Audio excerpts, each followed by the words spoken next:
2 সহস্রাধিক মানুষের তাজা প্রাণ আর অন্তত 1010 মানুষের অঙ্গহানির এক রক্তক্ষয়ী যুদ্ধ থেকে মাত্র মাস 3 দূরে দাঁড়িয়ে আজকের কথাগুলো বলছি। শহরের রাস্তায় এখনো শহীদ ওয়াসিমদের রক্তের ছোপ ছোপ দাগ লেগে আছে।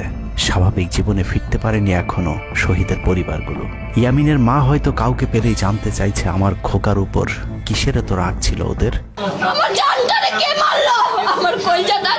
সে প্রশ্নের উত্তর হয়তো কেউ কোনোদিন দিতে পারবে না। বুকের ভেতর গুলি নিয়ে নিস্তেজ পড়ে থাকা শরীরটাকে ওরা যেভাবে কুকুরের মতো টেনে হিঁচড়ে খেয়েছে, সভ্য এই সমাজে সেই উত্তর কি আসলেই আছে?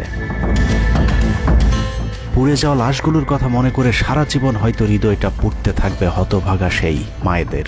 শহীদ ওমরের মা এখনো মানুষ পেলেই হয়তো প্রশ্ন করছে, আমার ছেলের বুকে ওরা এতগুলো গুলি কেন করলো? মারার জন্য তো একটা গুলি যথেষ্ট।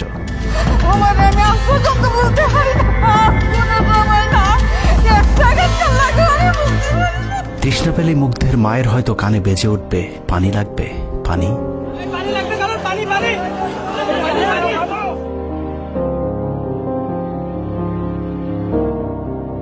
শুনেছি স্বাধীনতা অর্জনের চেয়ে রক্ষা করা অনেক কঠিন। স্বাধীনতার এই পতাকা সমুন্নত রাখতে যারা জীবন দিয়েছেন তাদের সে রক্ত যেন বৃথা না যায়। এ পতাকার জন্য যেন আর কাউকে জীবন দিতে না হয়। স্বাধীনতার এমন যুদ্ধ আর দেখতে চাই না। এ যুদ্ধের প্রতিপক্ষ অনেক হিংস্র, খুব নিষ্ঠুর। ওরা বুকে গুলি নিয়ে কাঁপতে থাকা মানুষকেও শান্তিতে মরতে দেয় না। ওরা আরো রক্ত চায়। 15 বছর মুসলিম নিধন করে ওদের এতটুকু অনুশোচনা নেই। রক্তের নেশায় এখনো বুঁদ হয়ে আছে হিংস্র পশু আত্মাগুলো। এদিকে এক পক্ষ নিজেদেরকে বিজয়ী ভেবে ঘরে ফিরেছে। ঘরে ফেরার আগে যাদের বাড়ি ঘরে আগুন দিয়ে ঘর থেকে বের করেছিল, সেই শত্রুকেই আবার তুলে নিয়েছিল নিজেদের ঘরে। ছাত্রলীগ নিষিদ্ধের কথা বলছে। এই নিষিদ্ধ করবার ম্যান্ডেটটা, নিষিদ্ধ করবার অধিকারটা তাদেরকে কে দিল? তারা এদেশের মানুষ, রাজনীতি করার অধিকার সকলের আছে। আমাদের কেড়ে নেওয়া যেমন অন্যায় ছিল, আমরাও আরেকজনের কেড়ে নেওয়ার অধিকার, এটা আমরা এভাবে বলি। আওয়ামী মানবরূপী দানব ঘাড়ের উপর বিষাক্ত কার্বন ডাই অক্সাইড ফেলছে, আর আমরা সেটাকে অক্সিজেন ভেবে বুকে নিচ্ছি। বিষাক্ত সাপ থেকে নিরাপদ না হয়ে সাপ নিয়ে খেলার পরিণতি কি হতে পারে সেটা বুঝতে খুব বেশি দেরি করবার প্রয়োজন নেই। আমার এই বার্তা আপনাদের কাছে পৌঁছানোর কয়েক ঘন্টা পরেই আপনার ঘরে যে শত্রুকে জায়গা দিয়েছিলেন তাদের সেই বিষমাখা মুখের বিষ আপনার গায়ে নেয়ার জন্য প্রস্তুত থাকুন। পূর্ব দিকে তাকিয়ে দেখুন, আকাশ আবারও কালো হয়ে এসেছে। খুটখুটে অন্ধকার দেখে ঝড়ের গতি যতটুকু ভাবছেন অন্ধকারের সেই ঝড়ো বাতাস আসলে আলোর চেয়েও বেশি গতি নিয়ে ধেয়ে আসছে সবকিছু লণ্ডভণ্ড করে দিতে। প্রলয়ঙ্করী সেই ঝড়ের কবল থেকে প্রিয় মাতৃভূমিকে বাঁচাতে হলে দেশ রক্ষার পবিত্র দায়িত্ব যাদেরকে দেয়া হয়েছে, চলুন দেখে আসি তারা আসলে কতটা প্রস্তুত। জুলাইয়ের মাঝামাঝি পর্যন্ত সেনাবাহিনী ছাত্র আন্দোলন নিয়ে তেমন মাথা ঘামায়নি। ছাত্রলীগ যেদিন ঢাকা বিশ্ববিদ্যালয়ের ছাত্রীদের উপর আক্রমণ করেছিল, মূলত সেদিন থেকে সেনাবাহিনীর অভ্যন্তরীণ বিভিন্ন গ্রুপগুলোতে আলোচনা সমালোচনা শুরু হয়। 17 তারিখ সকল ডিভিশনের জিওসিরা অফিসার এবং সৈনিকদেরকে কোনো ধরনের গুজবে কান না দেওয়ার পরামর্শ দেন। জিওসিদের পক্ষ থেকে সাফ জানিয়ে দেওয়া হয়, সরকার মিসক্রিয়েন্টদের বিরুদ্ধে যথাযথ ব্যবস্থা নিচ্ছে, এটা নিয়ে সেনাবাহিনীর মাথা ঘামানোর কিছু নেই। 11 ডিভিশনের মেজর জেনারেল খালেদ আল মামুন, 55 ডিভিশনের GOC major general Mahbubur Rashid এবং কুমিল্লা ডিভিশনের জিওসি জাহাঙ্গীর আলম ছিলেন সবচেয়ে বেশি আক্রমণাত্মক। ছাত্রদের পক্ষে কোনো পোস্ট কিংবা প্রোফাইল পিকচার লাল করার বিরুদ্ধে তাদের ছিল কঠোর বার্তা। 17 জুলাইয়ের গুরুত্বপূর্ণ আরেকটি ঘটনা হলো Hasina air chief marshal Hasan Mahmud খানকে বিমান বাহিনীর MI-17 হেলিকপ্টারকে এভি গান কনফিগারেশন লোড করতে বলেন, যা মূলত যুদ্ধকালীন চূড়ান্ত সময় ব্যবহার করা হয়। এয়ার চিফ হাসিনাকে উল্টো প্রশ্ন করেন, আমাদের সেনাবাহিনী কি এখনো ফেল করেছে? তাহলে এত দ্রুত বিমান বাহিনী কেন?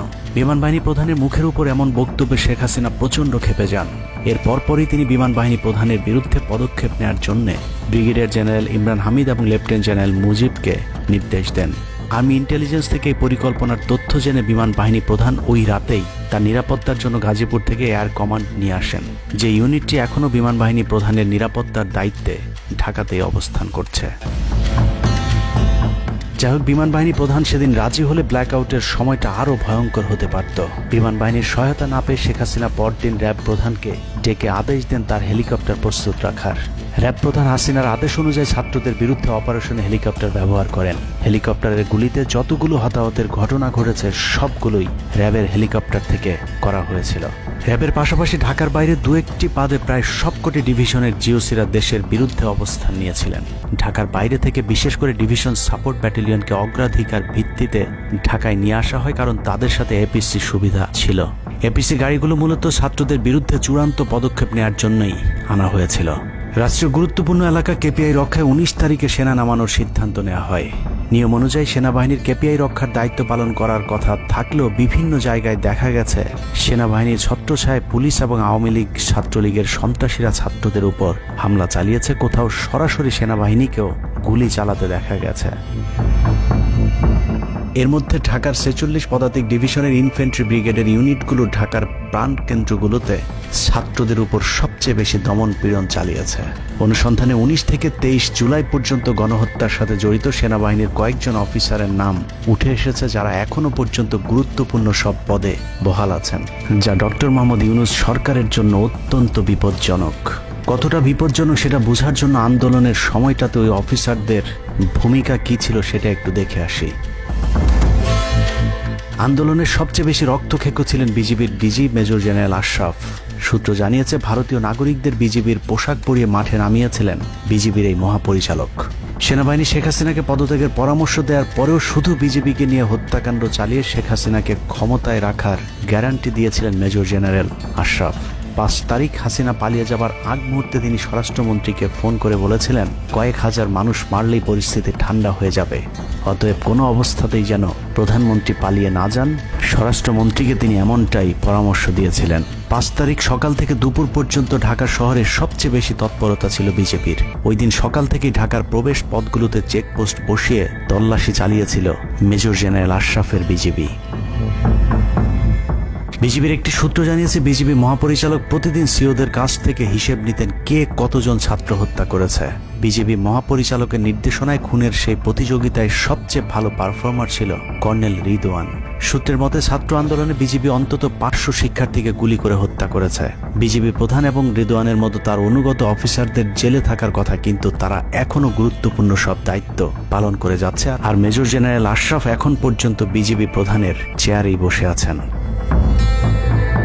46 ডিভিশনের brigade commander brigadier general Imran 24শে জুলাই রাতে তড়ি ঘড়ি করে বের হচ্ছিলেন। এ সময় পাশ থেকে আরেকজন অফিসার তাকে জিজ্ঞেস করেছিলেন কোথায় যাচ্ছেন। তিনি তখন বলেছিলেন শিকারে যাচ্ছি। শিকার শেষে পরদিন নিজেদের মধ্যে কতজনকে গুলি করে মেরেছেন তা নিয়ে হাসাহাসি করেছিলেন brigade commander brigadier general Imran. Brigadier Imran 5 তারিখ যারা কুয়ের পরিকল্পনা করেছিলেন তাদের মধ্যে অন্যতম। যদিও সেনা প্রধানের দূরদর্শিতায় তা সম্ভব হয়নি, কিন্তু অদৃশ্য কারণে তার বিরুদ্ধে এখনো পর্যন্ত কোনো ব্যবস্থা নেওয়া হয়নি। কুমিল্লার জিওসি মেজর জেনারেল জাহাঙ্গীর আলমের পাঠানো কুমিল্লার 15 বিট সাপোর্ট ব্যাটালিয়নকে বাড্ডায় ছাত্রদের দমনে নামানো হয়েছিল। আপনাদের মনে থাকবার কথা 4 তারিখ দুপুরে কুমিল্লার একটি ভিডিও সোশ্যাল মিডিয়াতে ছড়িয়ে পড়েছিল, যেখানে দেখা গিয়েছে সেনাবাহিনীর একটি এপিসি থেকে পুলিশের দিকে লক্ষ্য করে ফায়ার করা হচ্ছে। অনেকের মাঝে একটি ভুল ধারণা রয়েছে যে কুমিল্লা ক্যান্টনমেন্টের সেনাবাহিনী হয়তো ছাত্র জনতার পাশে দাঁড়িয়েছিল। মূল ঘটনা হলো 4 তারিখ দুপুর 11টার দিকে সোশ্যাল মিডিয়াতে ছড়িয়ে পড়া ওই ভিডিওটি একজন জুনিয়র অফিসারের ব্ল্যাঙ্ক ফায়ার। ওই সময় ছাত্রদেরকে দেখা যায় এপিসির পাশে উল্লাস করতে। ঘটনার পরপর কুমিল্লার কুখ্যাত সন্ত্রাসী এমপি বাহার শেখ হাসিনার মিলিটারি সেক্রেটারিকে বিষয়টি ফোন করে জানালে উক্ত এপিসি ইউনিটটিকে ক্যান্টনমেন্টে ব্যাক করান জিওসি জাহাঙ্গীর আলম। ওই ঘটনাটিকে তিনি পরবর্তীতে নিজের ক্রেডিট হিসাবে মানুষের সামনে তুলে ধরে নিজেকে আওয়ামী বিরোধী হিসেবে চালিয়ে দেওয়ার চেষ্টা করেছেন, যার ফলশ্রুতিতে তিনি ডিজিএফআই প্রধানের মতো গুরুত্বপূর্ণ একটি পদ বাগিয়ে নেন।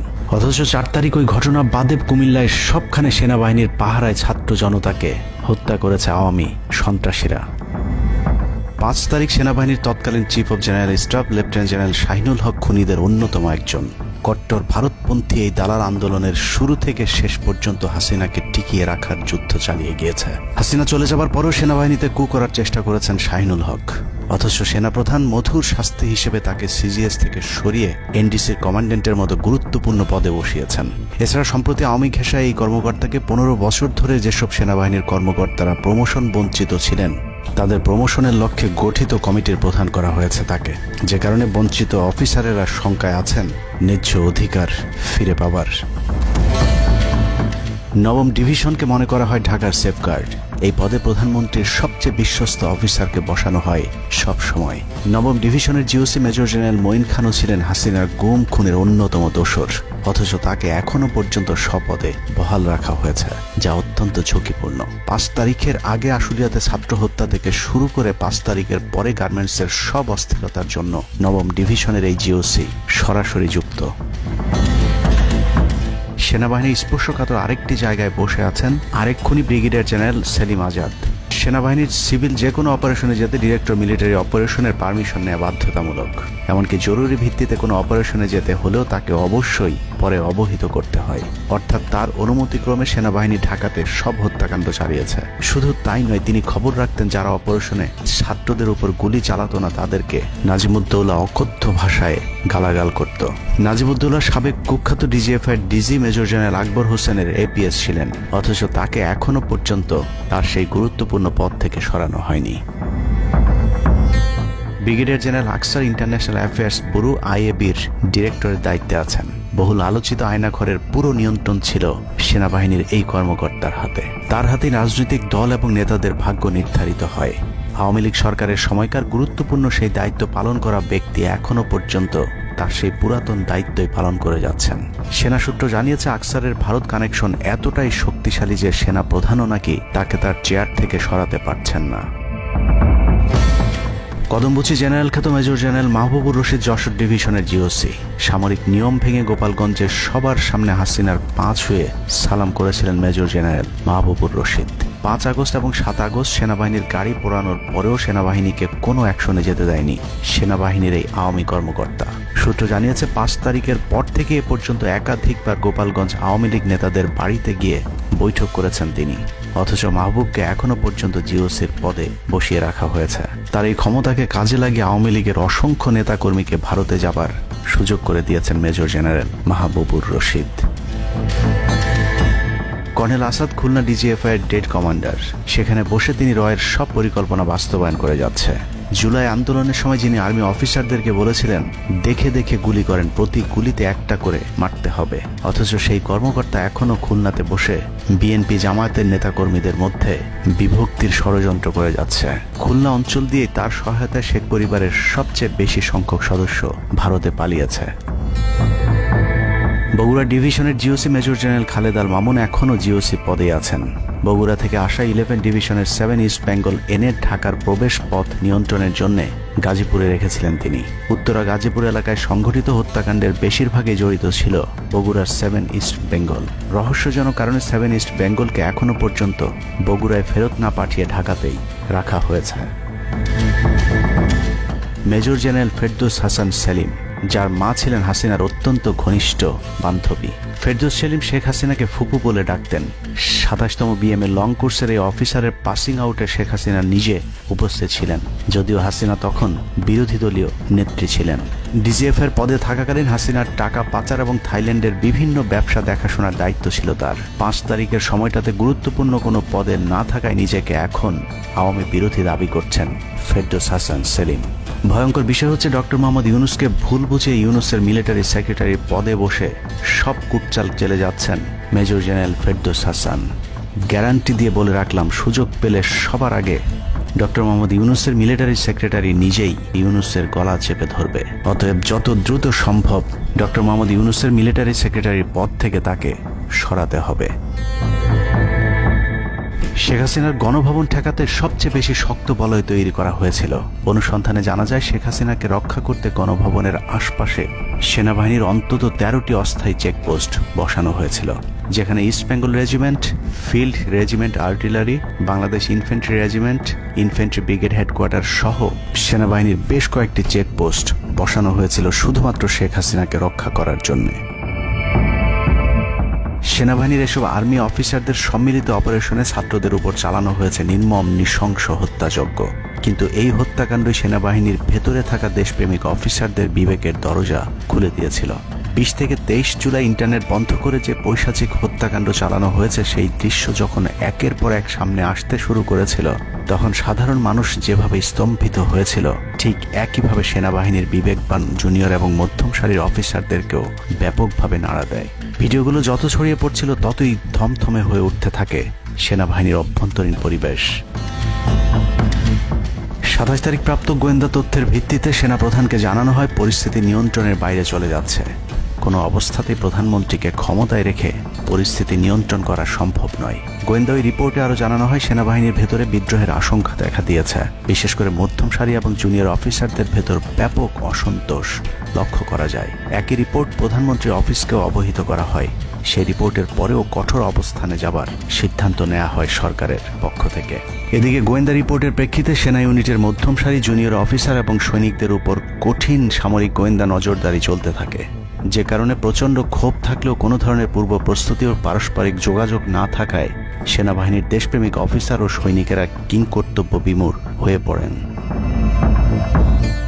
27-28 দুই দিন এভাবেই টান টান উত্তেজনার মধ্য দিয়ে কেটেছে। 29শে জুলাই শেখ হাসিনাকে পরিস্থিতি সম্পর্কে ধারণা দিতে সেনাপ্রধান সারা দেশের অফিসারদেরকে নিয়ে সেনা সদরের হেলমেটে একটি ভিডিও টেলিকনফারেন্সে দরবার গ্রহণ করেন। সেই কনফারেন্স অপারেটরের অসাবধানতাবশত স্ক্রিনে হঠাৎ করে ক্যামেরা টার্ন অফ করা HPM নামে একটি বক্স ভেসে উঠেছিল। এরপরে উপস্থিত অফিসারেরা হাসিনার উপস্থিতির বিষয়টি বুঝে ফেলেন। অনেকের ধারণা শেখ হাসিনা উপস্থিত আছেন এটা বোঝাতেই HPM বক্সটি সবাইকে দেখানো হয়েছিল, যেন কেউ কোনো ধরনের অভিযোগ করতে না পারেন। কিন্তু সবাইকে অবাক করে বেশ কয়েকজন অফিসার তাদের ক্ষোভের কথা জানান। এর মাঝে রাজশাহী CMH এর একজন মেজর র্যাঙ্কের নারী চিকিৎসক 19 থেকে 23 তারিখ পর্যন্ত চলা ছাত্র হত্যার বিভীষিকাময় বর্ণনা তুলে ধরে আবেগী এক বক্তব্য দেন। সূত্র জানিয়েছে এ সময় সেনাবাহিনীর কয়েকজনকে কাঁদতে দেখা গেছে। একদিকে সেনাবাহিনীর উচ্চপদস্থ অফিসারদের মারমুখী অবস্থান, অন্যদিকে বেশিরভাগ জুনিয়রদের নিষ্ক্রিয়তার মধ্য দিয়ে সেনাবাহিনীতে স্পষ্ট দুটি ভাগ লক্ষ্য করা যায়। এরই মধ্যে সেনাবাহিনীর কাছে প্রাপ্ত গোয়েন্দা তথ্য অনুযায়ী যে কোনো সময় সেনাবাহিনীতে বিদ্রোহ দেখা দিতে পারে। বিশেষ করে লেফটেন্যান্ট কর্নেল থেকে নিচের অফিসারদের ভেতর ব্যাপক ক্ষোভের বিষয়টি গোয়েন্দা প্রতিবেদনে জানানো হয়। সেই প্রেক্ষিতে 3 তারিখ শর্ট নোটিসে আরেকটি টেলিকনফারেন্স কল করা হয়। মূলত ওই রিপোর্টের প্রেক্ষিতে হাসিনার বিশ্বস্ত ওয়াকার হাসিনা থেকে মুখ ফিরিয়ে নেন, কারণ হাসিনাকে বাঁচাতে গিয়ে তিনি নিজের জীবন বিপদে ফেলতে চাননি। 3 তারিখ কনফারেন্সের শুরুতেই সবাইকে ঠান্ডা রাখতে একটি মুনাজাত করা হয়েছিল। যে মুনাজাতে গুরুত্বপূর্ণ একটি দোয়া ছিল, রাব্বানা লা তাজআলনা মাআল কওমিজ জালিমিন, অর্থাৎ হে আল্লাহ, আমাদেরকে জালিম সম্প্রদায়ের অন্তর্ভুক্ত করবেন না। এ সময় পুরো দরবার রুমে পিন পতন নীরবতা লক্ষ্য করা গেছে। মূলত ওই মুনাজাতের মধ্য দিয়ে ফয়সালা হয়ে যায় সেনাবাহিনী কাদের পক্ষে দাঁড়াবে। সেনা সূত্র থেকে পাঠানো এসব তথ্যে উঠে এসেছে সেনাবাহিনী কোন কোন এলাকায় ছাত্র জনতার উপর গুলি চালিয়েছিল এবং কতটা পরিকল্পিতভাবে মানুষ হত্যার ছক কষা হয়েছিল। 4 তারিখও সেনাবাহিনীর ভূমিকা ছিল অত্যন্ত অস্পষ্ট। কিছু জায়গায় সেনাবাহিনী ছাত্রদের পক্ষে, আবার কিছু জায়গায় ছাত্রদের উপর গুলিও চালিয়েছে। 4 আগস্ট সবার প্রথম 24 ডিভিশন চট্টগ্রামের GOC lieutenant general Mainur Rahman তার বাহিনীকে ছাত্রদের পাশে দাঁড়ানোর নির্দেশ দেন। 5 তারিখ সকাল পর্যন্ত আর্মির ভূমিকা ছিল অত্যন্ত সন্দেহজনক। সকাল 10টা পর্যন্ত আর্মি কড়াকড়িভাবেই দায়িত্ব নিয়েছিলেন। বিশেষ করে গণভবনের আশপাশে 12টা পর্যন্ত ছাত্রদেরকে ভয় দেখাতে কয়েক রাউন্ড লাইভ অ্যামুনেশন ফায়ার করা হয়। 4 তারিখ 3 বাহিনী প্রধান, পুলিশ প্রধান এবং DGDGF এর সারা রাত নির্ঘুম কেটেছে। 3 থেকে 5 তারিখ পর্যন্ত গুরুত্বপূর্ণ কিছু ঘটনা ঘটেছে, সেটা তুলে ধরবার আগে শেখ হাসিনার পালিয়ে যাওয়ার বর্ণনা দিয়ে আসা যাক। 5 তারিখ সকাল ঠিক 9টায় প্রধানমন্ত্রীর অফিসে গিয়ে শেখ হাসিনাকে পদত্যাগ করতে বলেন সেনাপ্রধান। শেখ হাসিনার কথা শোনার সাথে সাথে সেনাপ্রধানকে দৌড়ে মারতে আসেন। এ সময় 3 বাহিনী প্রধানকে অকথ্য ভাষায় গালাগাল করেন শেখ হাসিনা। জেনারেল ওয়াকারকে হাসিনা বলেন, তুই পুলিশকে দেখে শিখতে পারিস নাই। এ সময় বিমান বাহিনী প্রধান সজীব ওয়াজেদ জয়কে ফোন করে তার মাকে বোঝানোর জন্য অনুরোধ করেন। সজীব ওয়াজেদ জয় এটি জানার পর উল্টো আর্মি চিফকে তুই তুকারি করে হুমকি দিতে থাকেন, তোর কোন বাবা তোকে চিফ বানাইছে, তোর বউ ছেলে মেয়ে কে কোথায় আছে সবকিছু দেখে নেওয়া হবে। রাগান্বিত হয়ে এরপরে সজীব ওয়াজেদ জয় লাইভে গিয়ে আবল তাবল বকতে থাকেন। ঠিক আছে, শেখ হাসিনার পর আপনাদের কি হবে সেটা আমারও চিন্তার বিষয় না, আমার পরিবারের আর চিন্তার বিষয় না, আপনারা বুঝবেন। এরই মধ্যে 9:30 বেজে যায়। শেখ হাসিনাকে কোনোভাবে রাজি করাতে না পেরে সেনাপ্রধান হাসিনাকে 2টি বিকল্প দেন, পদত্যাগ অথবা গ্রেফতার। ওদিকে মিরপুরে বসানো সেনাবাহিনীর চেকপোস্টগুলো খুলে দেওয়া হলে বিনা বাধায় গণজোয়ার ঢুকে পড়তে থাকে। মবটি যখন গণভবন থেকে মাত্র 20 মিনিটের দূরত্বে চলে আসে, এ সময় সেনাবাহিনী এক প্রকার জোর করে শেখ হাসিনাকে পদত্যাগপত্রে সই করান। এ সময় এসএসএফের দু একজন এগিয়ে আসতে চাইলেও সেনাপ্রধান হাত ইশারা করলে তারা জায়গায় দাঁড়িয়ে থাকেন।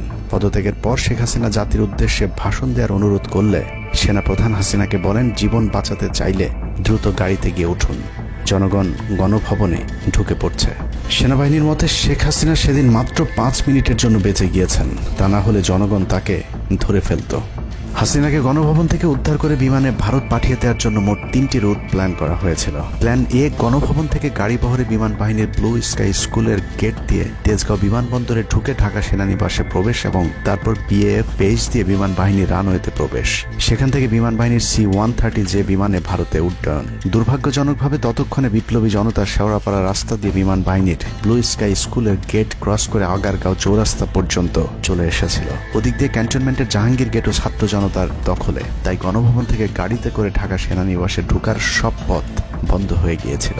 যে কারণে প্ল্যান বি অবলম্বন করতে হয়েছিল হাসিনাকে উদ্ধারকারীদের। প্ল্যান বি অনুযায়ী গণভবন থেকে বিমান ঘাঁটিতে যাওয়ার তখন একটাই পথ বাকি ছিল, তা হলো হেলিকপ্টারে যাওয়া। বিমান বাহিনীর MI-17 হেলিকপ্টার চন্দ্রিমা উদ্যানের পাশে বাণিজ্য মেলার মাঠে এসে অবতরণ করে। খুনি হাসিনা চন্দ্রিমা উদ্যানের পাশের রাস্তা দিয়ে বাণিজ্য মেলা মাঠে প্রবেশ করে এবং সেখান থেকেই হেলিকপ্টারে করে বিমান বাহিনী ঘাঁটিতে নিয়ে যাওয়া হয় তাকে।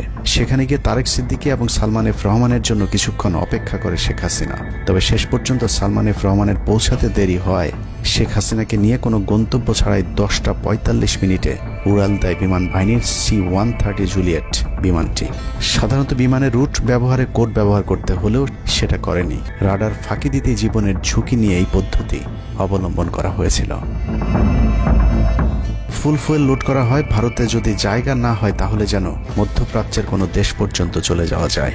মোট 9 জন পাইলটকে নিয়ে বিমানে ওঠানোর পর কোনো ধরনের নির্দেশনা বা ম্যাপ প্ল্যানিং ছাড়াই পাইলটদেরকে বলা হয় টেক অফ করতে। বিমানটি প্রথমে যশোরের উপর দিয়ে কলকাতায় পৌঁছালে সেনাপ্রধান জাতির উদ্দেশ্যে ভাষণের ঘোষণা দেন, কিন্তু কলকাতায় ল্যান্ডিংয়ের পারমিশন না দিলে সেখান থেকে শেখ হাসিনাকে বহন করা বিমানটি চলে যায় আগরতলায়। আগরতলায় পারমিশন না পেয়ে আবারও দিল্লির দিকে উড়াল দেয়। সেখান থেকে দিল্লি গেলে সেখানেও রিফিউজ করা হয়। দিল্লি বিমানবন্দরে নামতে না দিলে অনিশ্চয়তা দেখা দেয় শেখ হাসিনাকে বহন করা বিমানটির ভারতে অবতরণ নিয়ে। বিমানের একজন পাইলটের বরাত দিয়ে জানা যায়, এভাবে উদ্দেশ্যহীনভাবে দীর্ঘক্ষণ ঘুরতে থাকার পর জরুরি অবতরণের সিদ্ধান্ত নেওয়া হয়। তবে জরুরি অবতরণের ঠিক আগ মুহূর্তে দিল্লির গাজিয়াবাদ এয়ারবেজে নামার অনুমতি পায় C-130 জুলিয়েট, যেখানে অজিত ধাওয়াল তাকে রিসিভ করেন। অবতরণে জটিলতার কারণেই 5 তারিখ সেনাপ্রধান জাতির উদ্দেশ্যে ভাষণ দিতে বারবার দেরি করছিলেন, কারণ তিনি নিশ্চিত হতে চাচ্ছিলেন শেখ হাসিনা ভারতে অবতরণ করেছেন। তারপরই বাংলাদেশের মানুষ মুক্তি পায় এক ফেরাউনের হাত থেকে। হাসিনা পালিয়ে যাওয়ার সেই খবর পৃথিবীর সবাই জানে, কিন্তু 3 থেকে 5 তারিখ পর্যন্ত ক্যান্টনমেন্টে কিছু ঘটনা ঘটেছে, যেই ঘটনা এখনো আমাদের কাছে অজানা। 3 তারিখ সেনাপ্রধানের ওই ভার্চুয়াল মিটিং এর পর মোটামুটি নিশ্চিত হয়ে যায় শেখ হাসিনা অধ্যায় বাংলাদেশের শেষ। শুরু হয় ভারতের প্ল্যান বি বাস্তবায়নের প্রক্রিয়া।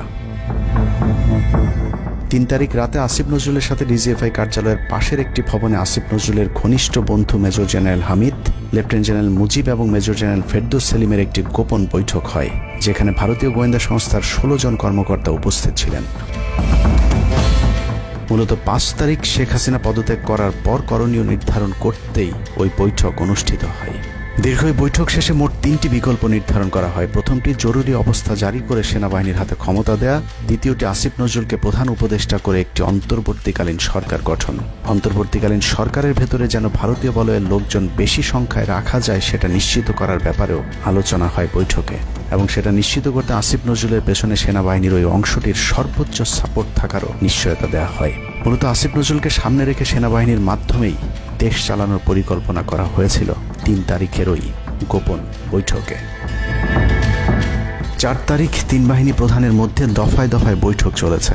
সেই বৈঠক থেকে সিদ্ধান্ত হয় 5 তারিখ সকাল 9টার মধ্যে শেখ হাসিনাকে চূড়ান্তভাবে পদত্যাগের বিষয়টি জানিয়ে দেওয়া হবে। এর পরপরই আসিফ নজরুলকে আবারও ক্যান্টনমেন্টে ডেকে আনা হয় এবং শেখ হাসিনার পদত্যাগের পর আওয়ামী নেতা কর্মীদেরকে যতটা সম্ভব নিরাপত্তা দেয়া, বেসরকারি বিভিন্ন প্রতিষ্ঠানগুলোতে যতটা সম্ভব আগের কর্মকর্তাদেরকে রেখে দেয়া এবং বিটিআর হত্যাকাণ্ড নিয়ে কোনো ধরনের পদক্ষেপ না নেওয়ার সহ বেশ কিছু করণীয় ঠিক করে দেওয়া হয়। দীর্ঘ সেই আলোচনার কারণে 4 তারিখ সারা রাত ক্যান্টনমেন্টে অবস্থান করেছেন আসিফ নজরুল। তাৎক্ষণিক আসিফ নজরুলের কাঁধে 2টি দায়িত্ব দেওয়া হয়: আর্মির প্রতি সকলের আস্থা তৈরি করা এবং হাসিনার পদত্যাগের পরপর ছাত্রদেরকে সেনাবাহিনীর নিয়ন্ত্রণে নিয়ে আসা। কথা মতো আসিফ নজরুল 4 তারিখ রাত এবং 5 তারিখ খুব সকালে ক্যান্টনমেন্টে বসে ফেসবুকে তিনি 2টি পোস্ট করেন। পোস্টের প্রথমটি 4 তারিখ রাতে সেনাবাহিনীকে প্যাট্রিয়ট সম্বোধন করে করা হয়, যেন সেনাবাহিনীর প্রতি ছাত্র জনতার আস্থা বেড়ে যায়, এবং পরেরটি সংখ্যালঘুদের বাড়িঘরে হামলা না চালানোর অনুরোধ করে পোস্ট করা হয়। দুপুর 12টার আগে আসিফ নজরুলের করা হিন্দুদেরকে নিয়ে ওই পোস্টে প্রমাণ করে আসিফ নজরুল আগে থেকে জানতেন কিছুক্ষণ পর আসলে কি ঘটতে যাচ্ছে। আমরা এখন আর্মি চিফের সাথে একটা আলোচনায় আছি। আমি যতটুকু ওনার সাথে কথা বলেছি আমার কাছে মনে হয়েছে, আশা করছি আপনাদের জন্য অনেক বড় সুসংবাদ আসছে। বিজয়ের খবর আগেই জেনে যাওয়াটা সমস্যা না, কিন্তু সমস্যা হলো আসিফ নজরুল সবাইকে আন্দোলনের কেন্দ্রবিন্দু ঢাকা বিশ্ববিদ্যালয়ে যেতে না বলে ক্যান্টনমেন্টের সুখবরের অপেক্ষায় থাকতে বলেন। মূলত আসিফ নজরুলের ওই ফাঁদে পা দিয়ে ছাত্র জনতার জুলাই আগস্ট বিপ্লবের বিজয় হাতছাড়া হয়ে গিয়েছিল। ছাত্র নেতাদের সরলতাকে কাজে লাগিয়ে আসিফ নজরুল নাহিদ আসিফদেরকে সেনাপ্রধানের কাছে আসতে বলেন। নাহিদ, আসিফ, মাহফুজরা সেনাপ্রধানের কাছে যাবার আগে আসিফ নজরুলের প্রধান উপদেষ্টা হবার বিষয়টি চূড়ান্ত হয়ে যায়। সমন্বয়কেরা পৌঁছানোর পর সেনাপ্রধান তাদেরকে জানায় আসিফ নজরুল হচ্ছেন প্রধান উপদেষ্টা, কিন্তু ছাত্ররা ডক্টর মোহাম্মদ ইউনূসকে প্রধান উপদেষ্টা বানানোর দাবি করলে আসিফ নজরুল তাদেরকে জানায় ডক্টর ইউনূস প্রধান উপদেষ্টা হতে রাজি না। কিন্তু ছাত্র নেতাদের সাথে ইউনূসের আগে থেকে যোগাযোগ ছিল, যে কারণেই সেনাপ্রধানকে ছাত্ররা জানায় আমরা ডক্টর ইউনূসের সাথে একান্তে কথা বলতে চাই। ছাত্ররা ডক্টর ইউনূসকে ফোন করলে তিনি জানান প্রধান উপদেষ্টা হতে চান না সেনাবাহিনী কিংবা আসিফ নজরুলের কাছে তার এরকম কোনো বার্তা তিনি দেননি। এরপর ছাত্র নেতাদের দাবির মুখে ইউনূসকে প্রধান উপদেষ্টা বানাতে বাধ্য হয় সেনাবাহিনী।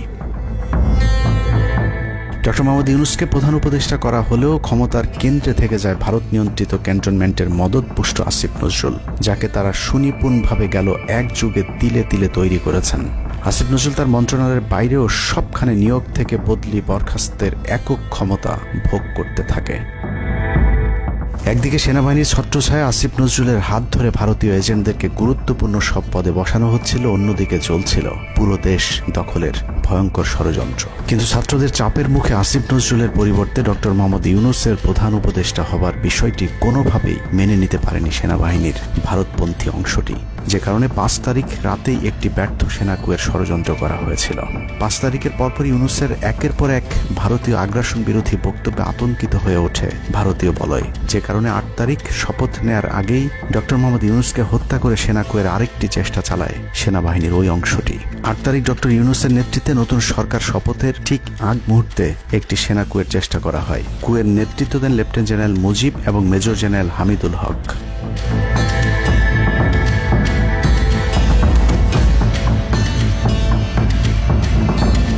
কিন্তু পশ্চিমা একটি গোয়েন্দা সংস্থা বিষয়টি দ্রুত সেনাপ্রধানকে জানালে জেনারেল ওয়াকার তাদের পরিকল্পনা ভণ্ডুল করে দেয়। সেনাপ্রধান তাৎক্ষণিকভাবে লেফটেন্যান্ট জেনারেল শামীমকে পিএসও এএফটি থেকে সিজিএস হিসেবে নিয়োগ দেন এবং মুজিবকে কিয়মজি থেকে আটডগে বদলি করেন, যদিও 8 তারিখ রাত থেকেই মুজিব পলাতক রয়েছেন। এরপর 12 সেপ্টেম্বর তাকে সেনাবাহিনী থেকে বরখাস্ত করা হয়। একই দিনে লেফটেন্যান্ট জেনারেল হামিদুলকে স্বেচ্ছায় অবসরে পাঠানো হয়। এনডিসি থেকে মেজর জেনারেল সাইফুলকে মিনিস্ট্রি অফ ফরেন অ্যাফেয়ার্স এবং চিফ অফ জেনারেল স্টাফ শাহিনকে এনডিসিতে পাঠানো হয়। কয়েকজনের ব্যাপারে পদক্ষেপ নেওয়াটা যেমন স্বস্তির, তেমনি ষড়যন্ত্রকারীদেরকে যেখানে বদলি করা হয়েছে তাদের প্রতিটি পদই অত্যন্ত গুরুত্বপূর্ণ, যা বর্তমান সরকার এবং দেশের স্থিতিশীলতার জন্য চরম বিপজ্জনক। কতটা বিপজ্জনক সেটা জানতে চলুন শুরুতেই যে প্রলয়ঙ্কারী ঝড়ের কথা বলেছিলাম সেখানে ফিরে যাওয়া যাক। ভারতীয় গোয়েন্দা সংস্থা 5 তারিখের পর থেকে দেশে নানাভাবে একটা সাম্প্রদায়িক দাঙ্গা বাঁধানোর চেষ্টা চালিয়ে যাচ্ছেন, যেটাকে কেন্দ্র করে বাংলাদেশে একটা সামরিক অভিযান চালানো যায়। এই দাঙ্গা বাঁধাতে ভারতীয় গোয়েন্দারা আওয়ামী লীগ, হিন্দু এবং ইসকনকে কিভাবে ব্যবহার করছে সেই পরিকল্পনার ছক এখন বাংলাদেশি গোয়েন্দাদের হাতে।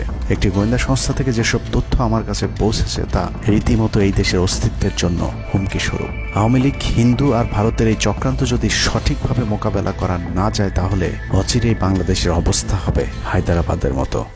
জননেত্রী শেখ হাসিনাকে দেশ থেকে সরে যেতে বাধ্য করেছেন।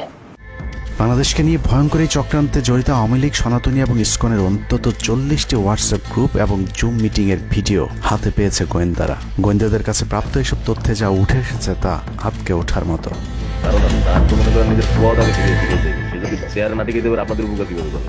সেনাপ্রধান জামাত হলে এতদিন আওয়ামী লীগ বাইকে ফেলা দিত, ঠিক আছে? এটা তো আমাদেরও আওয়ামী লীগেরও একটা গেম হতে পারে, বলা যায় জামাত শিবিরের উপরে সব চাপা দিতে পারে, এটাও হতে পারে। এসব গ্রুপগুলোতে রীতিমতো বাংলাদেশের বিরুদ্ধে যুদ্ধের প্রস্তুতি চলছে। গ্রুপে তাদের সাথে সাবেক আওয়ামী লীগ সরকারের শীর্ষস্থানীয় নেতা থেকে বর্তমান সেনাবাহিনীতে চাকরিরত জেনারেল পর্যন্ত মাঝে মধ্যেই নাকি যোগ দিচ্ছেন। নানক ভাই থেকে শুরু করে আমাদের সুজিত দা, তারপর আরো অনেক টপ লেভেলের যারা মন্ত্রী, মিনিস্টার, প্রতিমন্ত্রী, তারপরে ইভেন কামাল ভাই। তো এখন বিষয়টা হচ্ছে যে ইভেন রাষ্ট্রপতির যে একেবারেই মানে কি বলে, তার যে একেবারে মানে রাইট হ্যান্ড সচিব, উনিও আমাদের সাথে 2 দিন জয়েন করছেন। তো এখন ওনারা আসলে ভালো হইতো, যারা যারা আসেন আসলে ভালো হইতো। অনেক আমাদের এখানে প্রায় 12 থেকে 13 জন আপনার এমপি এসে কথা বলেছেন, যেটা আপনারা জানেন না, ঠিক আছে? বাংলাদেশে একেবারে টপ লেভেল সামরিক বাহিনীর 4 থেকে 5 জন জেনারেল লেভেলের লোকজন ওনারা এসে এখানে বসে থেকে আমাদের লাইভ শুনে গেছেন। আমাদের প্রধানমন্ত্রী উনি নিজে এসে বসে থেকে গেছেন। গ্রুপের সবচেয়ে ভয়ঙ্কর তথ্য পাওয়া গেছে ভুয়া মুক্তিযোদ্ধা জেডাই খান পান্নার মেসেজ থেকে। আওয়ামী এই আইনজীবী শহীদ সাইফুল ইসলাম আলিফের হত্যাকাণ্ড নিয়ে চাঞ্চল্যকর তথ্য দিয়েছে জেডাই খান পান্না। একটি চ্যাটিংয়ে তিনি লিখেছেন, দাড়িওয়ালা উকিল বেশি হয়ে গিয়েছে, আরো 2-1টারে খেয়ে দেওয়া আদালতে আমরা আছি, এখন অল্প কয়েকদিন জেলে থাকলেও 30 তারিখের পরে পুরস্কার পাবা। আরেকটি মেসেজে তিনি লিখেছেন, সুযোগ হাতছাড়া হয়েছে তোমাদের কারণে, কালকে সব হয়ে যেত। পরিকল্পনা ছিল কুপিয়ে মারার পর হিন্দুদের বাড়িতে হামলা হলে ভারত থেকে ট্রুপ চলে আসবে। ওরা যেহেতু হামলা করেনি, তোমাদেরই উচিত ছিল নিজেরা নিজেদের বাড়ি ঘরে আগুন দেওয়া। পেছনের ঘটনা বাদ দিয়ে 30 তারিখের পরিকল্পনায় মনোযোগী হও সবাই। শহীদ আলিফ হত্যাকাণ্ড নিয়ে আরেকজন লিখেছেন, কালকে আদালতে একটা লাশ পড়বে, হিন্দু ভাইদের পাশে আমাদের সবাইকে থাকতে হবে, ব্রিগেড মেজরের কমান্ড মেনে চলতে হবে। 30 তারিখের কর্মসূচি নিয়ে গ্রুপটিতে সশস্ত্র যুদ্ধের মাধ্যমে দেশ দখলের ভয়ঙ্কর সব আলোচনা করার ভিডিও হাতে এসেছে আমাদের। তারা বাংলাদেশের অস্ত্রগুলি আছে, এই অস্ত্রগুলি কোথায় আছে আমার কাছে অলরেডি খবর এসেছে। আমি নিউজ দিচ্ছি গোয়েন্দাদের মাধ্যমে, তারা বলেছে 5000-এর বেশি তারা অস্ত্র আছে, M60 রাইফেল, রাইফেল আছে, 47 রাইফেল আছে, তাদের কাছে অত্যাধুনিক আছে। আলোচকদের একজন বলছিলেন, সাবেক এবং বর্তমান পুলিশের সমন্বয়ে 1700 অস্ত্রধারী গ্যারিলা প্রস্তুত করা হয়েছে 30 নভেম্বরের জন্য। আমরা ইতিমধ্যে কথা বলেছি, পুলিশ পার্টির কথা বলছি, পুলিশের অনেক উদ্যোগতা প্রত্যেকটা আইন থেকে শুরু করে পুলিশ পার্টিরা এসে দেখছেন, ওনারা আমার সাথে কথা বলে আমাদের যোগাযোগ রক্ষা করছে। ঢাকা শহরকে কিভাবে ব্লক করা হবে সেই পরিকল্পনাও করা হচ্ছে এসব জুম মিটিংগুলোতে। আমাদের কাজ হলো আব্দুল্লাহপুর, আব্দুল্লাহপুর, আশুলিয়া, টঙ্গী আছে, আরো উত্তরা, ওইটা একটা ব্লক দিবেন, তাহলে আমরা খুব সহজেই আমাদের কাজ সফলতা হবে। সশস্ত্র যুদ্ধের জন্য পুরো দেশকে মোট 10টি বিভাগে বিভক্ত করা হয়েছে, যেখানে একজন করে ব্রিগেড মেজর নিয়োগ দেওয়া হয়েছে, যাদের সবাই দেশেই অবস্থান করছেন। এর মধ্যে গ্রুপে প্রাপ্ত জেডাই খান পান্নার নম্বরটিতে মেসেজ পাঠানো হলে মুহূর্তেই সাড়া দেন তিনি। কল করতেই গড় গড় করে সবকিছু স্বীকার করেন। জেডাই খান পান্না, জি আমি তাই। 30 তারিখ 50 থেকে 80 ভাগ পুলিশ, আনসার, এমনকি সচিবালয়ের আমলারাও তাদের পক্ষে মাঠে নামবে বলে স্বীকার করেন গেরিলা আক্রমণের পরিকল্পনাকারী জেডাই খান পান্না। আপনারা কি কোনো গেরিলা ইনভেশন হামলা করা যাবে? ঢাকার স্টুডেন্টরা যদি এখনো সাপোর্টার্স অর্গানাইজ হইতে নামে, এই অ্যাডমিনিস্ট্রেশনের 50% না 80% লোক নামে আসবে, পার্টিকুলারলি পুলিশ, আনসার এবং সেক্রেটারিয়েট থেকে। পালিয়ে যাওয়ার আগে এই ভিডিও প্রচারের সাথে সাথে রাষ্ট্রদ্রোহিতার অভিযোগে তাকে গ্রেফতার করতে হবে, তাহলে চক্রান্তকারীদের আরও পরিকল্পনার তথ্য পাওয়া যেতে পারে। ভবিষ্যতে এ ধরনের ষড়যন্ত্র বন্ধ করতে গ্রুপে থাকা সকলের মোবাইল নম্বর এবং চেহারা দেখে শনাক্তের পর দ্রুত গ্রেফতার করতে হবে। সূত্র জানিয়েছে, ডিজিএফআই প্রধানের প্রত্যক্ষ তত্ত্বাবধানে চলছে এসব দেশবিরোধী তৎপরতা। আর্মিকে ম্যাজিস্ট্রেসি পাওয়ার দেয়া হলেও তাদেরকে ক্ষমতা প্রয়োগ করতে দেওয়া হচ্ছে না, যে কারণে আওয়ামী লীগ নেতারা বেশিরভাগ এখনো দেশে থাকলেও তাদেরকে ধরা হচ্ছে না। অতএব সেনাবাহিনীর উচ্চপদস্থ হাসিনাপন্থী অফিসারদেরকে দ্রুত সেনাবাহিনী থেকে সরাতে হবে। 5 তারিখ সেনাপ্রধান যে ভূমিকা রেখেছেন তার জন্য তিনি অবশ্যই প্রশংসার দাবিদার, কিন্তু সেনাপ্রধানকে প্রমাণ করতে হবে তিনি আসলেই নায়ক নাকি খলনায়ক। 5 তারিখের পরেও সেনাবাহিনীর গুরুত্বপূর্ণ পদগুলোতে রদবদল না করা এবং গুম খুনের সাথে জড়িত অফিসারদের বিরুদ্ধে কোনো ব্যবস্থা না নেওয়া সহ বিডিআর হত্যাকাণ্ডের বিষয়ে দৃশ্যমান কোনো পদক্ষেপ না নেওয়া খুবই সন্দেহজনক। সূত্র জানিয়েছে, সেনাপ্রধানের স্ত্রীর সাথে প্রতিনিয়ত শেখ হাসিনার যোগাযোগ রয়েছে। অতএব সেনাপ্রধানকে দ্রুত তার অবস্থান পরিষ্কার করে সেনাবাহিনীর গুরুত্বপূর্ণ পদগুলোতে নতুন করে নিয়োগ দিতে হবে। সেনাবাহিনীর জুনিয়র এবং মধ্যম সারির অফিসার এবং সৈনিকদের সবসময় দেশের স্বার্থে যুদ্ধের জন্য প্রস্তুত থাকতে হবে। মনে রাখতে হবে, সেনাবাহিনী আমাদের আস্থার প্রতীক।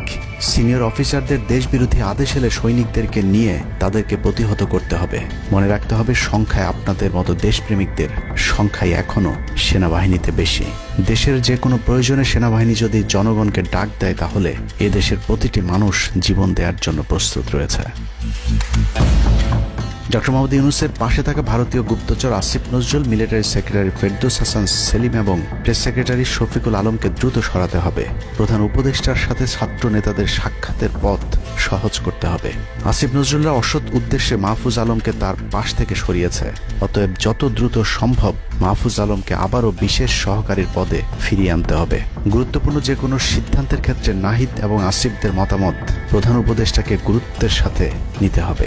জেডাই খান পান্নাদের ষড়যন্ত্র এবার সফল না হলেও এই ষড়যন্ত্র চলতেই থাকবে। বাংলাদেশের প্রতিটি মানুষকে চোখ কান খোলা রাখতে হবে, মনে রাখতে হবে শত্রু আপনাদের ঘরের কোণেই। ভারত যদি বাংলাদেশে আক্রমণ করে, তাহলে সবার আগে আওয়ামী লীগ আর শ্রীকৃষ্ণের ভক্তরাই আপনার গলায় ছুরি ধরবে। অতএব শত্রুরা যেন আবারও বাংলাদেশের স্বাধীনতাকে ভারতের কাছে বিক্রি করতে না পারে, সেদিকে সবাইকে লক্ষ্য রাখতে হবে। আল্লাহ হাফেজ।